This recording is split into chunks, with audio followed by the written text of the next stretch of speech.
माँ कार्णिक बुद्ध को सादर नमन, परम पूज्य बाबा साहब डॉक्टर आम्बेडकर को सादर नमन, हम सबको धम्म का व्यवहारिक प्रशिक्षण देने वाले परम श्रद्धेय बनते डॉक्टर पूर्णाशील राहुल जी को सादर वंदामि और देश भर से जुड़े हुए आप सभी प्रबुद्ध साथियों को सादर नमो बुद्धाय। संभव है कि डॉक्टर साहब ने आप सबको आज के गणतंत्र दिवस की मंगल कामनाएं प्रेषित कर दी होगी। फिर भी एक बार पुनः मेरी तरफ से व्यक्तिगत रूप से पूरे धम्मभूमि परिवार की तरफ से आप सभी प्रबुद्ध साथियों को भारतीय इतिहास के सर्वाधिक महत्वपूर्ण दिन, या फिर इस बात को हम यूं भी कह सकते हैं कि आधुनिक भारत की नींव जहां से शुरू होती है, उस दिन की बहुत बहुत मंगल कामनाएं। दिन भर संभव है कि आप सब लोग जो है कहीं ना कहीं कार्यक्रम में उपस्थित रहे होंगे, और इस बात की भी पूरी संभावना है कि देश भर में जहां जहां कार्यक्रम हुए हैं,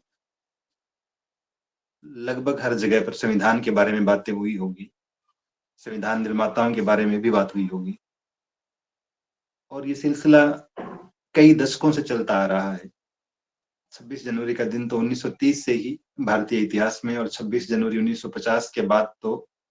और नियमितता के साथ और ज्यादा औपचारिक ढंग से एक राष्ट्रीय पर्व के रूप में मनाया जा रहा है। लेकिन जब हम देखते हैं कि तमाम तरह के प्रयासों के बावजूद और इतने सारे अवसर बार बार आने के बाद भी जब हम सामाजिक ढांचे को देखते हैं, और अक्सर किसी भी प्रकार की विपरीत घटना जब घटित होती है, तो हम धरने प्रदर्शन की बातें करते हैं, सरकारों से मांग करने लगते हैं, न्याय की मांग करते हैं, समानता और स्वतंत्रता की मांग करने लगते हैं। और ये सब कुछ करते हुए एक बड़ी महत्वपूर्ण बात अक्सर हमसे छूट जाती है। वो महत्वपूर्ण बात ये कि वर्षों पहले संविधान निर्माताओं ने निश्चित रूप से उन तमाम लोगों में बाबा साहब डॉक्टर आम्बेडकर की भूमिका भी बड़ी महत्वपूर्ण रही। उन तमाम लोगों ने बेहद प्रयास करके और देश के भविष्य के लिए, सुंदर भविष्य के लिए एक दस्तावेज तैयार किया, और उस दस्तावेज की नींव पर ही, उसे ही आधार बनाकर सही मायने में आधुनिक भारत आगे बढ़ रहा था। लेकिन इतने समय बाद भी अगर कोई चूक हो रही है, तो फिर थोड़ा सा चिंतन मनन करने की आवश्यकता महसूस होती है। और इस तरह के पर्व, इस तरह के राष्ट्रीय अवसर निश्चित रूप से एक अलार्म की तरह है हम सभी के लिए, कि हम थोड़ा सा चिंतन मनन करें कि कौन सी चीजें पीछे छूट रही है। तो आज का विषय भी कुल मिलाकर इसी चीज से जुड़ा हुआ है कि आखिर क्या कारण है कि 7 से भी ज्यादा दशक हो चुके संविधान को लागू हुए, उसके बाद भी आए दिन इस तरह की घटनाएं हमें देखने को मिलती है, जो विचलित करती है, निराश करती है। और इन सारी समस्याओं का एक सजग भारतीय नागरिक होने के नाते हम लोग किस रूप में समाधान कर सकते हैं। तो विषय आप सबने पढ़ा है कि संवैधानिक मूल्यों को लागू करने में भारतीयों की क्या भूमिका है, एक आम नागरिक की क्या भूमिका है। और जब भी हम संविधान की बात करते हैं, मुझे एक तुर्किश कहावत याद आती है। वहां देहात के एरिया में बहुत ही लोकप्रियता के साथ इस कहावत को बार बार कहा जाता है कि यदि आप धर्म की शिक्षा किसी लोमड़ी से लेते हैं, तो मुर्गियां चुराने को भी धर्म के रूप में आपको परोस दिया जाएगा। आपको ये समझाया जाएगा कि मुर्गियों को चुराना ही धर्म है, यदि शिक्षा देने वाले, धर्म की शिक्षा देने वाली सामने आपकी जो टीचर है, आपकी जो मेंटोर है, वो अगर कोई लोमड़ी है। तो ठीक यही बात भारतीय परिस्थितियों में भी है। सदियों पहले जब हम देख रहे थे भारतीय समाज को, जो किन्हीं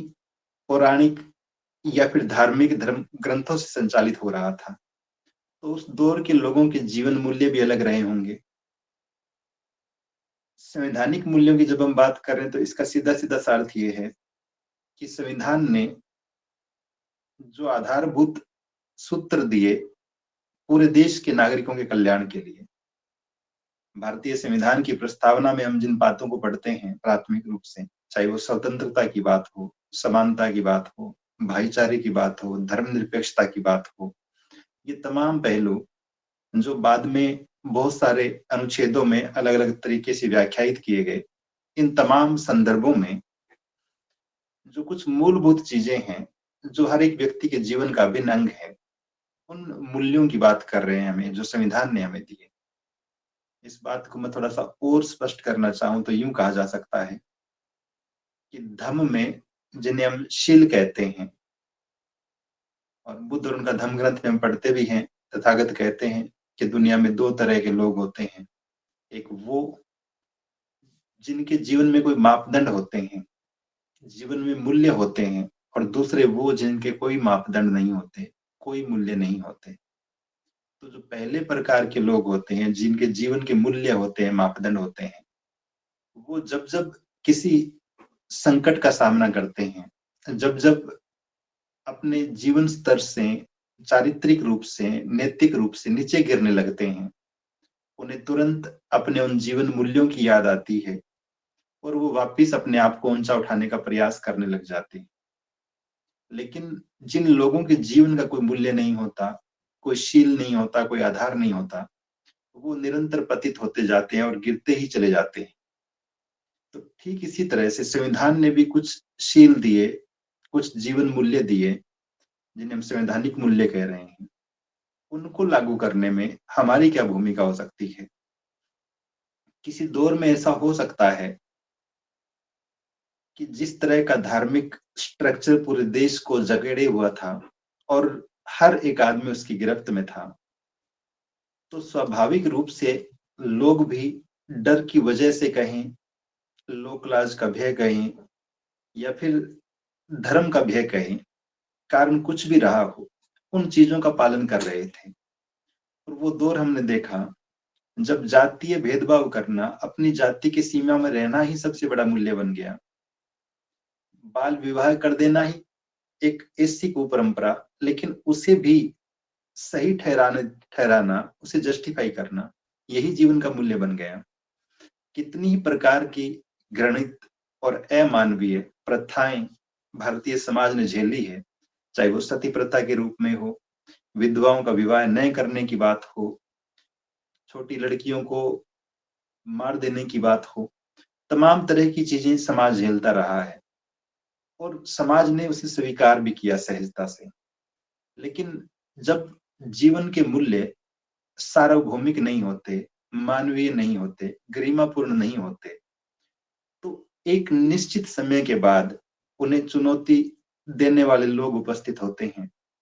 और धीरे-धीरे उन जीवन मूल्यों का जो किसी संकीर्ण समाज में पैदा हो जाते हैं, उनका क्षेत्र सिकुड़ने लगता है और उनका स्थान नए जीवन मूल्य लेने लगते हैं। तो हम देखते हैं कि ब्रिटिश काल में जब अंग्रेज भारत में हैं, उनका शासन चल रहा है, भारतीयों के जीवन मूल्यों में भी बहुत क्रांतिकारी बदलाव आते हैं। उनकी परंपराओं में, उनकी रीतियों में, उनकी नीतियों में, उनके दृष्टिकोण में, तमाम तरह की चीज़ें धीरे-धीरे बदलने लगती हैं। वो भारतीय लोग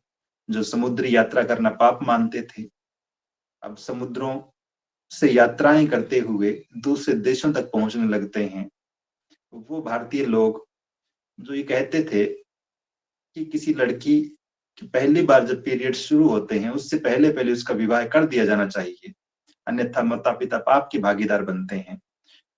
उन घरों में भी लड़कियाँ पढ़ने लगती हैं, जिन लड़कियों के लिए, जिन तबकों के लिए स्कूलों के दरवाजे हमेशा बंद रहते हैं। तो धीरे-धीरे हम देखते हैं कि परंपराएँ जैसे-जैसे बदलती है, लोगों की धारणाएँ, लोगों के मूल्य भी बदलने लगते हैं। और आखिरी रूप में औपचारिक रूप से जब भारत का संविधान लागू हो जाता है, तब ये चीज़ें और स्थायी हो जाती है, इनको औपचारिक स्वरूप मिलता है। तो आज जब हम चर्चा कर रहे हैं कि इन सारी चीज़ों के पीछे कि संविधान में लिखी हुई बातें और हमारा आचरण, हमारा व्यवहार, हमारा समाज, इन दोनों के बीच में अंतर किस वजह से है? संविधान में लिखे हुए सारे के सारे मूल्य, सारे के सारे सिद्धांत, सारे के सारे सूत्र हम सभी के जीवन का हिस्सा क्यों नहीं है? इसके कारणों की पड़ताल करने लगते हैं यदि हम, तो 2-3 चीज़ें बहुत ही स्पष्ट रूप से नज़र आती हैं। एक बात तो ये कि हम जितनी बार देखते हैं एक बहुत ही छोटा सा उदाहरण यदि मैं लूं, हालांकि ये खराब उदाहरण है, कि अधिकांश भारतीय पुरुष अपने जीवन में कभी न कभी माँ या बहन की गाली जरूर निकालते हो, भले वो किसी भी भाषा में बोलने वाले हो, किसी भी बोली का यूज करते हो, लेकिन माँ या बहन के नाम पर गाली देने की प्रथा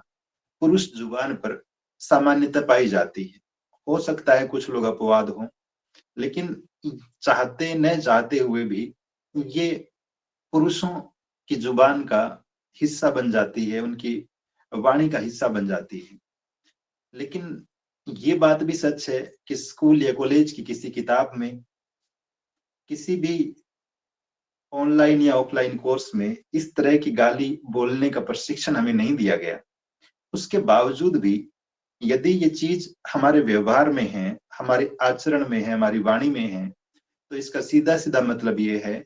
कि स्कूल और कॉलेज की शिक्षा के अतिरिक्त एक और सेक्टर था, एक और हिस्सा था समाज का, जो हमें ट्रेंड कर रहा था, जो हमें एजुकेट कर रहा था।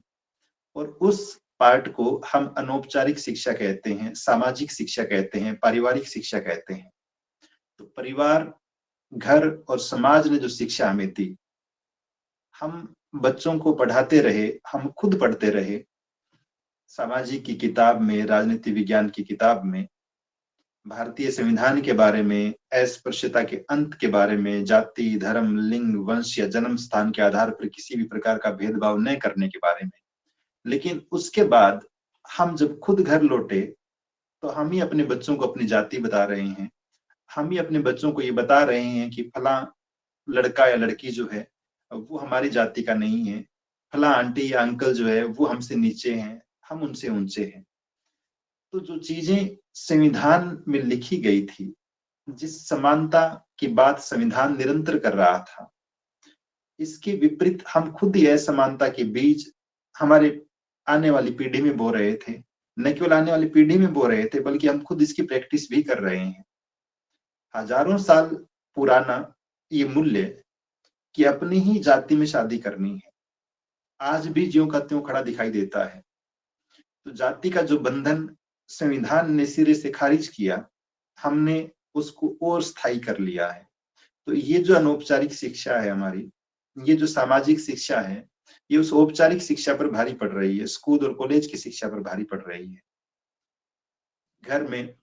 शराब पीने की बात हो, किसी पति द्वारा अपने जीवन संगिनी को पीटने की बात हो, उसे गालियां देने की बात हो, जब ये सारी चीजें किसी घर में घटित हो रही होती है, तो स्वाभाविक रूप से संतानें इस मूल्य को नहीं सीख पाती कि हमें महिलाओं के साथ समानता और गरिमा का व्यवहार करना चाहिए। और जब ऐसा नहीं होगा, तो आने वाली पीढ़ी भी न चाहते हुए भी ये खरपतवार उनके दिमाग में भी उगाएगी, ये पितृसत्तात्मक सोच उनके दिमाग में भी उगाएगी कि लिंग भेद जैसी कोई चीज नहीं है।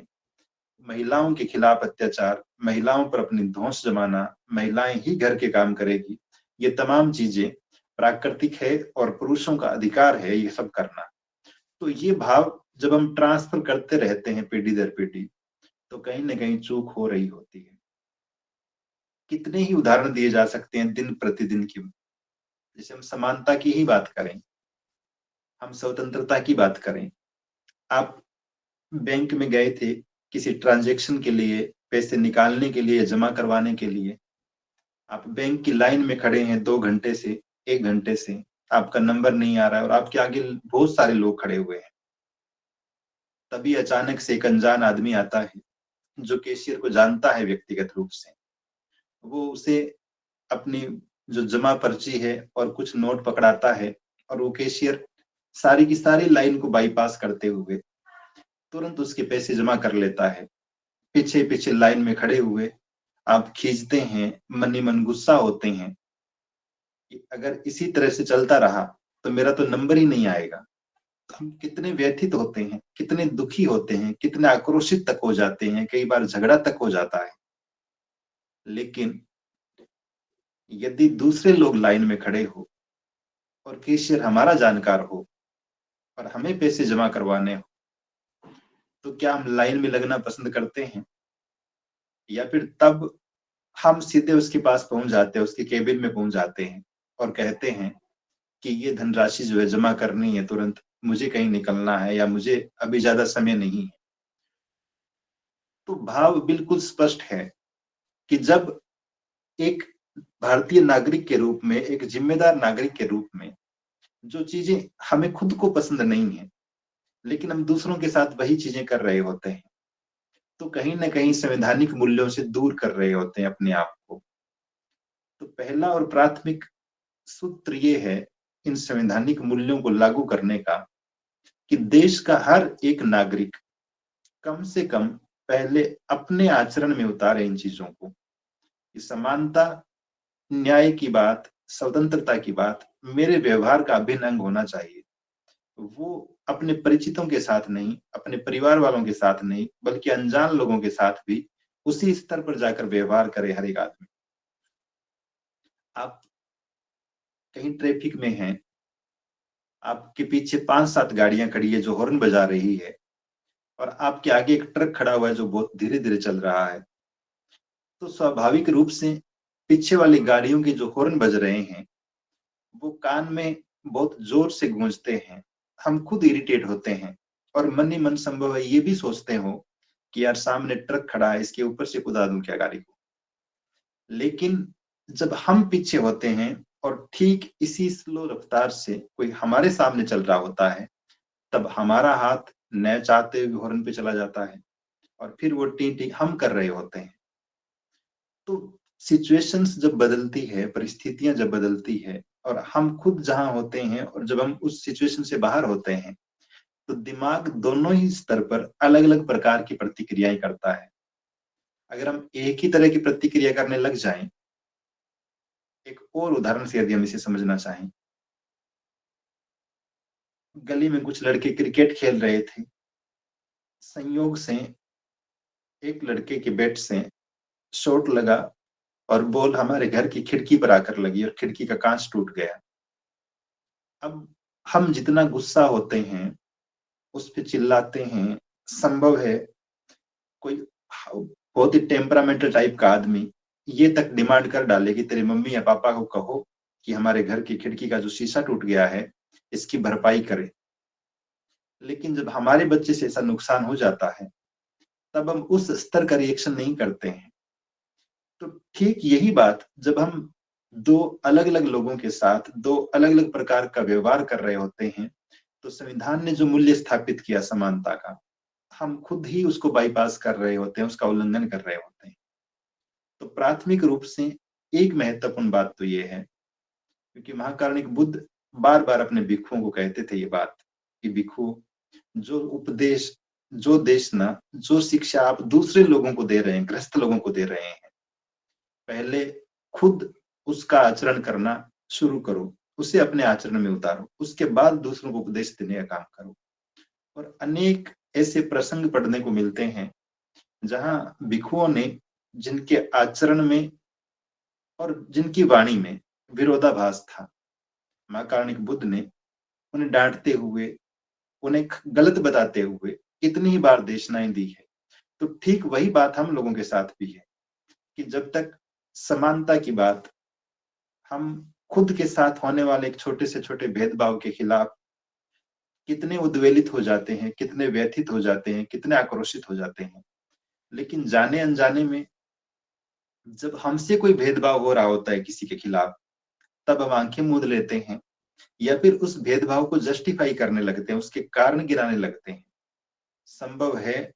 कारण तो उसके पास भी हो जिसने आपके साथ भेदभाव किया था। तो जरूरत ये रहती है कि वो संवैधानिक मूल्य, वो संवैधानिक अधिकार जिनकी उम्मीद आप खुद के लिए पाले हुए हैं, यदि आप खुद स्वीकार नहीं कर पा रहे हैं, खुद उन्हें अपने व्यवहार में नहीं उतार पा रहे हैं, तो फिर निश्चित रूप से बहुत बड़ी गड़बड़ होने वाली है। ठीक इसी तरह से एक और महत्वपूर्ण बात साझा करूं मैं आपसे। अगर हम सिर्फ संविधान की बात मान लें, सिर्फ कानून की बात मान लें, जैसे संविधान ने अधिकार दिया कि शिक्षा का अधिकार है और सब लोगों के लिए स्कूल या कॉलेज के दरवाजे खुले हैं और हम सब लोग, हमारे बच्चे स्कूल या कॉलेज में जाने लगते हैं, तो औपचारिक रूप से एडमिशन तो हो सकता है, लेकिन एक टीचर क्लासरूम में अपने बच्चे के साथ कैसा व्यवहार करेगा, ये उसके मूल्य ही तय करते हैं। अगर क्लास में किसी बच्चे के साथ भेदभाव हो रहा है, यदि किसी क्लास में बच्चे को पीटा जा रहा है,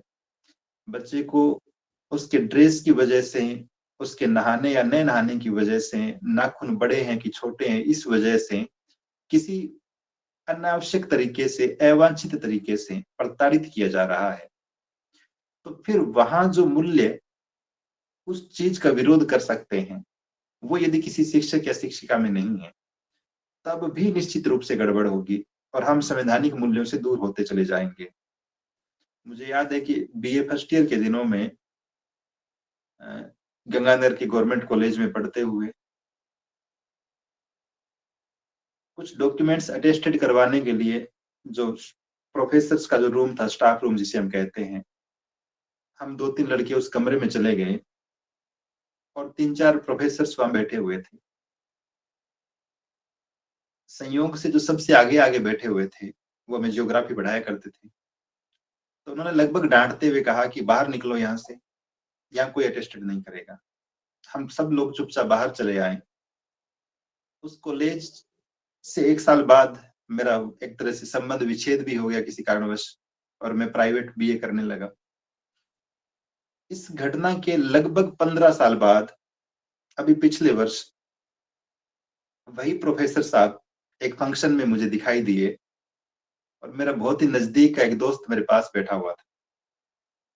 न चाहते हुए भी मेरे मुंह से ये शब्द निकले कि भाई ये वही टीचर है जिसने आज से 15-16 साल पहले मुझे कमरे में घुसने पर डांटा था। तो 15 साल बाद भी जो विद्यार्थी जीवन में जो सुना, उसकी छाप ज्यों की त्यों अंकित पड़ी थी दिमाग पे। नहीं रखनी चाहिए थी, लेकिन एक सामान्य व्यक्ति होने के नाते हम इनसे पीछा भी नहीं छुड़वा पाते हैं। लेकिन मैं जो बताना चाह रहा हूँ, वो बात सिर्फ इतनी सी है कि जब हम किसी के साथ खराब व्यवहार करते हैं, तो सामने जिस व्यक्ति के साथ हम खराब व्यवहार कर रहे हैं, वो अपने दिमाग में हमारी जो छवि बनाता है, जो फोटो सेव करता है, वो कई सालों तक उसी मोड में पड़ी रहती है। उसमें बाद में कोई एडिटिंग नहीं होती है। तो एक बार किया गया खराब व्यवहार, जो आपने किसी के साथ असमानता भरा किया, किसी के साथ अन्याय भरा किया, किसी के साथ भाईचारे के खिलाफ था,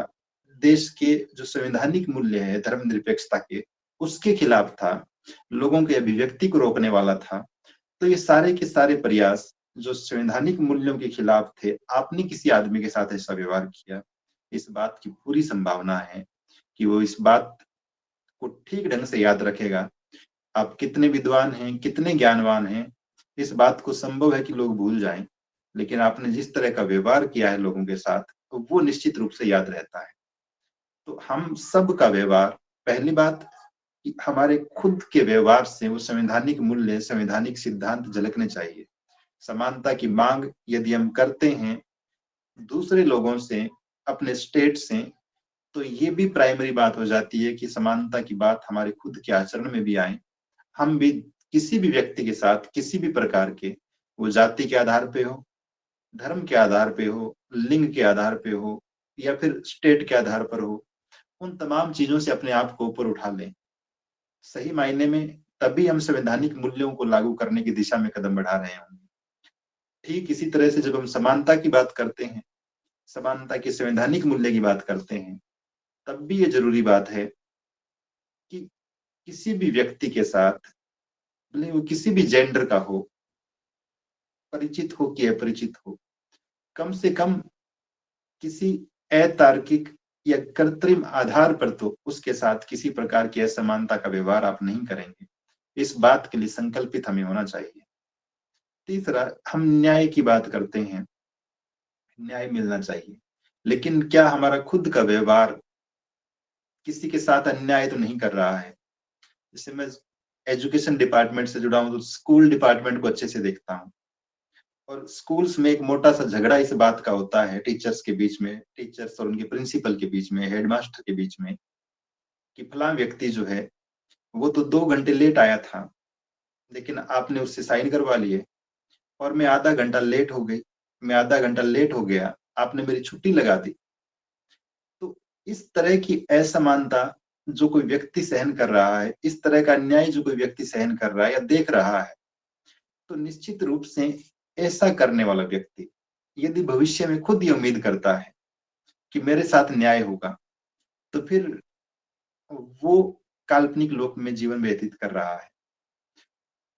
तो जीवन के किसी भी स्तर पर, आप किसी भी पद पर हैं, किसी भी व्यवसाय में हैं, किसी भी जगह पे निवास कर रहे हैं,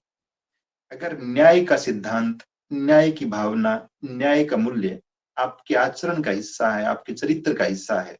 लोग आप पर भरोसा करते हैं। आप सबको याद होगा मेरे ख्याल से बचपन में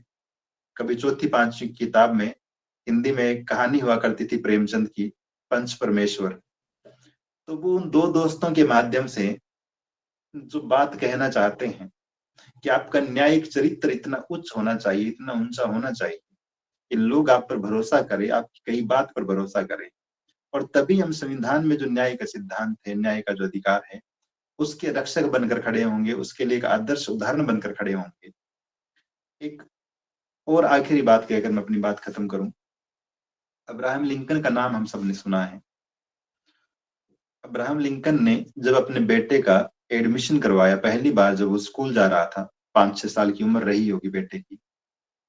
तो लिंकन उसके एडमिशन के साथ, उसके डॉक्यूमेंट्स के साथ, उसके स्कूल की फीस के साथ एक लेटर लिखते हैं अपने बेटे के टीचर को और कुछ बातों का अनुरोध करते हैं कि आप मेरे बेटे को क्या क्या सिखाएंगे और क्या क्या नहीं सिखाएंगे। और वो पत्र अपने आप में इतना महत्वपूर्ण है, इस बात को बताता है कि एक सचेत और सजग माँ बाप, एक विवेकशील पिता किस तरह से अपनी संतान के भविष्य, न केवल भविष्य के प्रति बल्कि उसके जीवन के बारे में, उसका जीवन श्रेष्ठ बने, वो श्रेष्ठ मनुष्य बने, एक बेहतर इंसान बने, अच्छे गुण उसमें विकसित हो, इस बात के लिए कितना चिंतित है कि वो अपने बेटे के शिक्षक को पत्र लिख रहा है। 5-7 लाइन उस पत्र की मैं पढ़ रहा हूँ और हम समझ पाएंगे कि एक अभिभावक के रूप में हमें आने वाली पीढ़ियों को, अगली पीढ़ी को क्या देना चाहिए। और यदि हम इसके विपरीत आचरण कर रहे हैं, तो फिर इस बात की पूरी संभावना है कि जितने गैर जिम्मेदार लोग अब हम अपने चारों तरफ देख रहे हैं, इससे भी कई गुना ज्यादा आने वाली पीढ़ी देखेगी। लिंकन लिखते हैं अपने बेटे के शिक्षक को अपने पत्र में, कहते हैं कि मेरे बेटे को सिखाएं कि हर दुश्मन के साथ एक दोस्त भी होता है। उसे सीखना होगा कि संसार में सभी मनुष्य न्याय के साथ नहीं होते, सभी मनुष्य सच्चे भी नहीं होते, लेकिन मेरे बेटे को ये भी सिखाए कि जहां दुनिया में बुरे लोग हैं, वहां कुछ अच्छे लोग भी होते हैं। जहां कुटिल नेता है, वहीं एक सच्चा समर्पित राजनेता भी होता है। यदि आप कर सकें तो मेरे बेटे को सिखाइएगा कि अपनी मेहनत से कमाए गए 10 सेंट का मूल्य बेकार में मिले $1 से कहीं ज्यादा होता है। मेरे बेटे को सिखाइएगा कि स्कूल में चीटिंग करके पास होने से कहीं ज्यादा सम्मानित है फेल हो जाना। उसे सिखाएं कि कैसे शालीनता से हार को स्वीकार करना होता है और जब जीत हासिल हो जाए तो कैसे उसका आनंद लेना होता है। उसे सिखाना कि मनुष्यों के साथ नरमी और कोमलता से पेश आना, उसे कठोर लोगों के साथ थोड़ा सख्त होना भी सिखाना। और यदि आप कर सके तो उसे ये भी समझाना कि ईर्ष्या से दूर रहे। उसे शांत, सरल और गहरी हंसी का रहस्य सिखाएं। यदि आप कर सकें तो उसे सिखाएं कि जब दुख में हो तो कैसे मुस्कुराएं। उसे सिखाएं कि आंसुओं में कोई शर्म की बात नहीं है। उसे ये भी बताएं कि असफलता में भी गौरव और सफलता में भी निराशा हो सकती है। यदि आप कर सकें तो उसे बताएं कि संसार की किताबों में कितने अनंत रहस्य छिपे हैं, लेकिन साथ ही उसे आकाश में पक्षियों, धूप में मधुमक्खियों और हरी पहाड़ी पर फूलों के रहस्यों के बारे में सोचने विचारने का वक्त भी दें। उसे अपने विचारों में विश्वास करना सिखाए, भले ही हर कोई उसे गलत क्यों न कह रहा हो। मेरे बेटे को ये शक्ति देने की कोशिश करें कि जब सब लोग एक दिशा में जा रहे हो तो वो भीड़ के पीछे न चले। उसे सिखाएं कि उसे हर एक की बात सुननी चाहिए, लेकिन साथ ही उसे ये भी सिखाए कि वो जो कुछ भी सुन रहा है, पहले उसे सत्यता की छलनी से छाने और फिर जो अच्छा लगे उसे ग्रहण करे। उसे अपनी प्रतिभा और अपने दिमाग को ऊंचे दाम पर बेचना सिखाएं, लेकिन ये भी सिखाए कि वो कभी किसी भी कीमत पर अपने दिल और जमीर का सौदा ना करे। तो हम समझ सकते हैं अब्राहम लिंकन के पत्र के इस एक हिस्से से कि कितना सचेत, कितना सजग और कितना दूरदर्शी रहा होगा वो पिता, जो चाहता है कि मेरी आने वाली संतान, हम नहीं जानते कि अब्राहम लिंकन का बेटा बाद में क्या बना और उसके टीचर्स ने किस तरह से उसे पढ़ाया, लेकिन एक पिता के नाते लिंकन ने जिस ढंग से अपनी जिम्मेदारी का निर्वहन किया, ये पत्र अपने आप में एक ऐतिहासिक दस्तावेज है आज भी टीचर्स के लिए, पेरेंट्स के लिए, कि हम बच्चों की परवरिश किस ढंग से करें। तो ठीक यही बात कि वो सारे के सारे संवैधानिक मूल्य जिनकी उम्मीद हम दूसरों से करते हैं, सरकारों से करते हैं, सिस्टम से करते हैं, जब तक वो हमारे खुद के व्यवहार में नहीं आएंगे, हम खुद एक रोल मॉडल नहीं बनेंगे, एक आदर्श उदाहरण नहीं बनेंगे, हमारे परिवार का वातावरण, हमारे घर का वातावरण पूरी तरह से संविधान के अनुकूल नहीं बनेगा। श्रद्धेय भंते जी बार बार कहते हैं, अभी बोध आचार संहिता में हमने जो देखा, वो महिलाओं के साथ काम में हाथ बंटाने की बात, बच्चों के साथ भी समानता का व्यवहार, और ये तमाम चीजें जो है हमारे घर को लोकतांत्रिक बनाती है, हमारे घर को और सुंदर बनाती है। तो पहले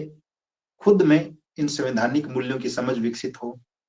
हम खुद इन संवैधानिक मूल्यों को अपने आचरण का, अपनी जीवन शैली का हिस्सा बनाएं। दूसरा, अपने परिवार में, अपने घर में, घर के सभी सदस्यों में इन मूल्यों का विकास करें, ऐसा माहौल, ऐसा वातावरण निर्मित करें घर में जो इन संवैधानिक मूल्यों के अनुकूल हो। घर को देखकर ये झलकता हो कि सच में यह समानता है सभी सदस्यों के बीच में, यह भाईचारा है सभी सदस्यों के बीच में, यह न्याय की भावना भी है, एक दूसरे की स्वतंत्रता का सम्मान करने वाले लोग यहाँ पे रहते हैं। तो जब हम घर को इस ढंग से, इस ट्रैक पर ले जाते हैं, तो तीसरी जिम्मेदारी बचती है कि हम जिस समाज में रहते हैं उसे भी ये सिखाएं कि संवैधानिक मूल्य क्या हैं, हमारे लिए कितने महत्वपूर्ण हैं, देश के लिए कितने महत्वपूर्ण हैं, और हम किस तरह से इनका विकास कर सकते हैं। जब घर खुद से, घर से, परिवार से होते हुए बात समाज तक आएगी, तो निश्चित रूप से बहुत सारे लोग ऐसे होंगे जो इन मूल्यों के साथ जी रहे होंगे। जब जब, जैसा तथागत कहते हैं, किसी भी व्यक्ति की समानता पर संकट आएगा, ऐसे जीवन मूल्यों वाले लोग, ऐसे संवैधानिक मूल्यों वाले लोग उसकी रक्षा हेतु अग्रिम पंक्ति में खड़े होंगे। जब जब किसी की स्वतंत्रता पर, किसी के न्याय पर संकट आएगा, निश्चित रूप से सारे के सारे लोग जो संवैधानिक मूल्यों के अनुसार जीवन यापन कर रहे होंगे, वो उसकी सहायता हेतु तत्पर खड़े होंगे। तो तीसरा महत्वपूर्ण काम कि इन सारी चीजों को जो हमने सीखी, अपने परिवार को सिखाई, वो समाज को बताने का, समाज को उसे अंगीकार करने हेतु प्रेरित करने का प्रयास भी हम सब करें। और इसी दिशा में चाहे धम्मभूमि के प्रशिक्षण शिविर हो, श्रद्धेय बंते जी की ऑनलाइन देशनाएं हो, ये गूगल मीट, ये सारी की सारी चीजें इसी का हिस्सा है। मैं अपनी बात खत्म करूं इस आखिरी सूचना के साथ। मेरी तरफ से तो ये सूचना ही है और एक अनुभव भी है जो आपसे साझा कर रहा हूँ। श्रद्धेय बंते जी की प्रशिक्षण शिविरों को लगातार सुनने के बाद, श्रद्धेय बंते जी की देशनाएं लगातार सुनने के बाद, एक बड़ा बदलाव जो मैं महसूस करता हूँ भौतिक रूप से, वो ये आया कि स्कूल में सामान्यतः एक शिक्षक जो है वो बच्चों के साथ, चूंकि उम्र में बड़ा है स्टूडेंट्स के मुकाबले, तो सामान्यतः तू तड़ाक की भाषा में बात कर लेता है। लेकिन पिछले 3-4 सालों से ऐसा हुआ है कि भले ही पहली क्लास का बच्चा हो, कि तीसरी क्लास का बच्चा हो, कि 12वीं क्लास का बच्चा हो, मैं किसी बच्चे को तू नहीं कह पाता। तू ऐसे कर ले, तू खड़ा हो जा, तू बैठ जा, तू बाहर चला जा, ये वाले शब्द मेरी जुबान से नहीं निकलते हैं। तो निश्चित रूप से इसका श्रेय श्रद्धेय बंते जी की देशनाओं को, उनके शिक्षण को, उनकी प्रभावी वाणी को जाता है कि उनकी बातों ने इतना सद प्रेरित किया है कि ये बात बेहतर ढंग से समझ में आई है कि उम्र भले 80 साल हो कि 8 साल हो, हर मनुष्य की अपनी एक गरिमा है। और जब जब आप वाणी से उसके खिलाफ कुछ नकारात्मक बोलते हैं, उसकी भावनाएं आहत होती है, उसकी गरिमा को ठेस पहुंचती है। तो यदि हम सब लोग अपने जीवन मूल्यों को उच्च स्तर तक विकसित कर पाए, तो हम संविधान के नजदीक होंगे। हम सब लोग जो नारे लगा रहे हैं, देश में संविधान लागू हो, संविधान बचाओ, पहले हमें खुद के आचरण में, खुद के व्यवहार में, खुद की जीवन शैली में संविधान को लागू करने की और संविधान को बनाए रखने की जरूरत है। मैं उम्मीद करता हूँ कि आप सबने ध्यानपूर्वक सुना होगा। सभी को बहुत बहुत साधुवाद। श्रद्धेय बंते जी को सादर वंदामि। नमो बुद्धाय।